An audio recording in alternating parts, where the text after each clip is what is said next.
Bienvenue pour cette nouvelle vidéo sur la chaîne. Alors aujourd'hui je vous emmène à la rencontre de deux exploitants. On est à Tréfieux, donc dans l'exploitation de Gaël et son père Gérard. Au programme de la matinée, récolte d'herbe. Alors pourquoi je viens voir cette récolte d'herbe ici dans cette ferme spécifiquement? Tout simplement parce qu'ici l'herbe sera récoltée puis mise en stockage dans un séchoir en grange. Donc c'est quelque chose que je voulais venir voir et que j'avais envie de vous montrer en vidéo. Donc là vous voyez Gaël est en train de mettre en la luzerne, il a quasiment terminé la parcelle. Donc ensuite on va s'occuper des vaches laitières et après on verra pour la récolte à l'autochargeuse. Donc je vais pouvoir vous expliquer un petit peu tout leur processus de récolte d'herbe sur la ferme qu'ils ont maintenant depuis plusieurs années. Allez c'est parti, bonne vidéo, enjoy!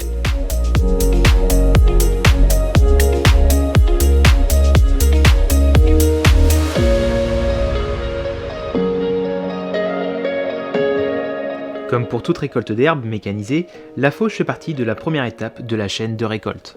Le ramassage de l'herbe étant plus demandeur en temps de travail, la surface fauchée se limite donc de 6 à 9 hectares.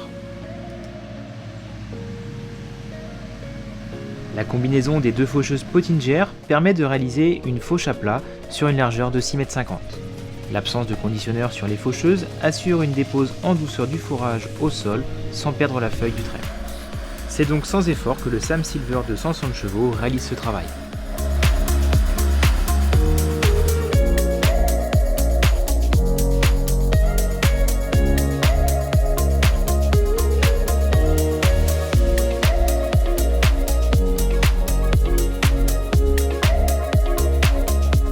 Dès l'instant que la fauche a lieu, un premier fanage est effectué dans les plus brefs délais.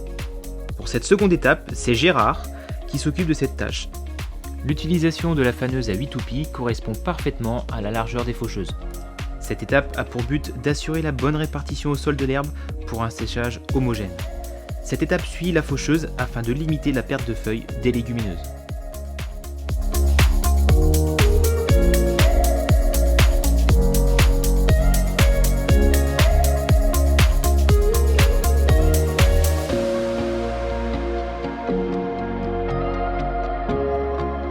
Pour les récoltes plus volumineuses et en fonction du taux de matière sèche du fourrage, un second fanage sera effectué en début de journée afin de limiter le détachement des feuilles de trèfle de la tige.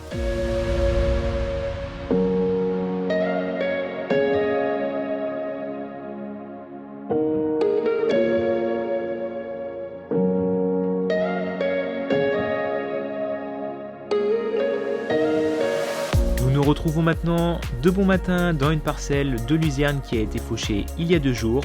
Le fourrage est arrivé à maturité, il est maintenant temps de passer à la récolte.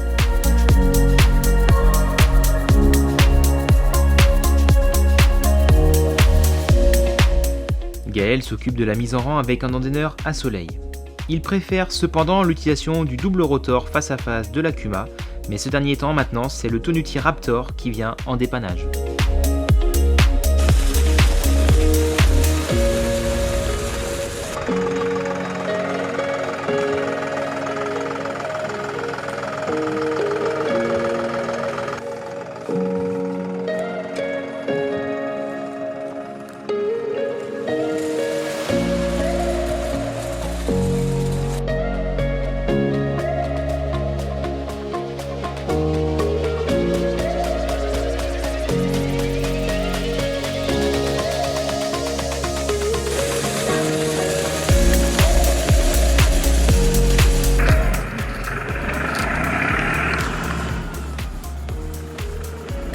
La première étape d'endainage étant terminée, place maintenant à la récolte. Pour réaliser cette tâche, Gaël utilise sa propre remorque autochargeuse accrochée à son Sam Silver de 100 chevaux pour 6 cylindres.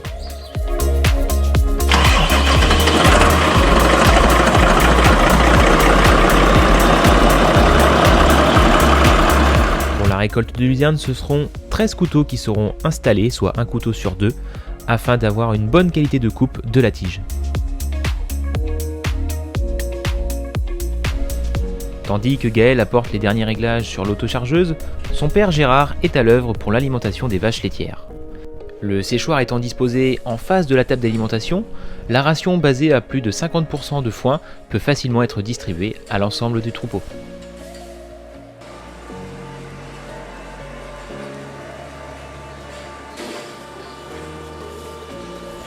Avec une production de 525 000 litres de lait, depuis 2 ans, la traite est assurée par un robot avec la particularité d'être à double stalle. Ce choix d'équipement permet aux éleveurs d'assouplir leur temps d'astreinte et d'anticiper l'avenir avec le départ à la retraite de Gérard. Dernier briefing pour moi avec Gaël avant de partir charger la première remorque.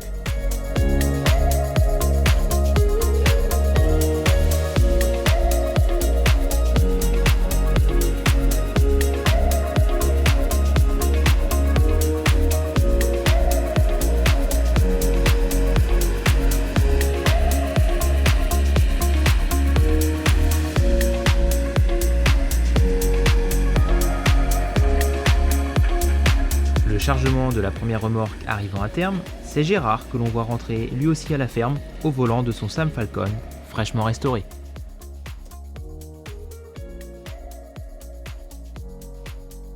Un tracteur avec une grande valeur pour l'exploitant.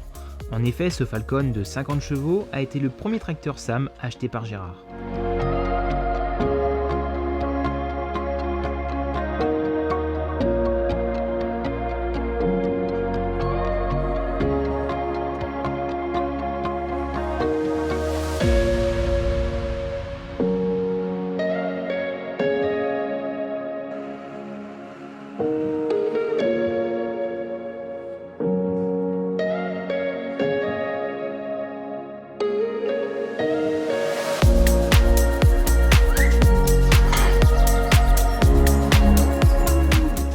Le maintien du pâturage sur la ferme est possible grâce au choix notamment du robot à double stalle.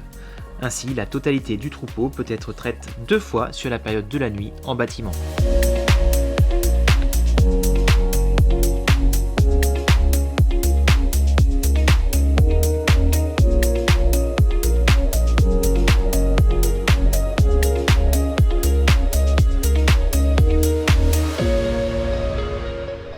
La récolte continue, c'est parti maintenant pour 2 nouvelles remorques avant de passer à la répartition du fourrage dans le séchoir.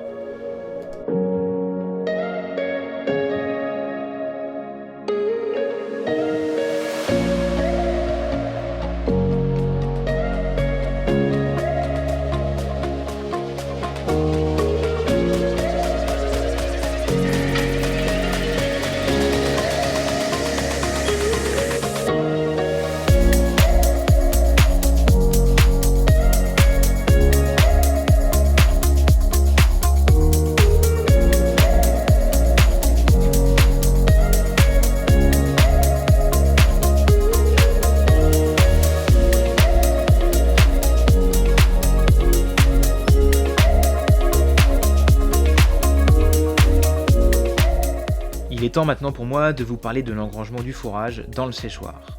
Ce séchoir qui peut stocker jusqu'à 300 tonnes de matière sèche est divisé en 3 cellules.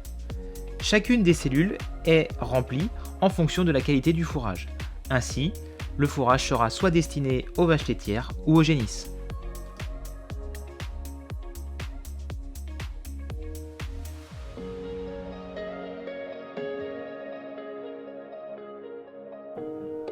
Qu'en est-il du séchage du fourrage une fois celui-ci déposé en cellule?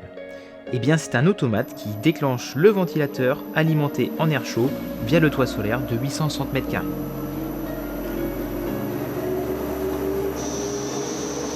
Malheureusement, les printemps capricieux ont poussé les éleveurs à investir dans une chaudière à copeaux, ce qui permet de prolonger le séchage du foin, même la nuit, pour assurer un taux de matière sèche favorable à sa conservation.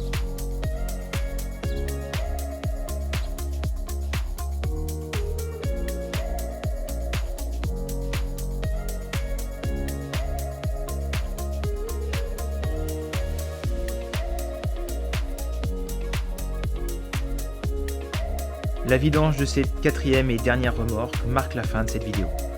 Je vous remercie de l'avoir regardé, je vous invite également à vous abonner à ma chaîne et à bientôt pour de nouvelles vidéos.